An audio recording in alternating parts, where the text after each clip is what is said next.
For seam allowances, look at your pattern and see what the set seam allowance is. If it's at 5/8, half inch, quarter inch, you have two things. The adjustable guide that you can set exactly for what you need it to be, and the lines right here on the front of the serger.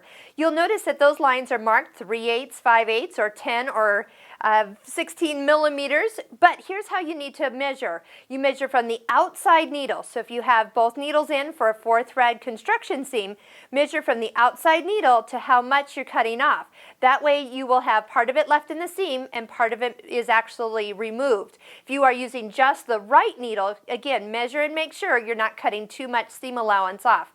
Now, if you're working with a knit fabric, knit stretches, you actually have quite a bit of leeway if you're not exactly right on. Now, if it is something that you're going to need to alter later, don't remove those seam allowances. Instead, take your single layer of fabric, overlock with a 3-thread edge, and do not cut off any fabric. That way you can come back with your sewing machine and take in or out whatever the seam needs to be to fit the person you're trying to make fit the project. So just keep in mind what that seam allowance should be, and you do have a way to keep it nice and perfect on your serger.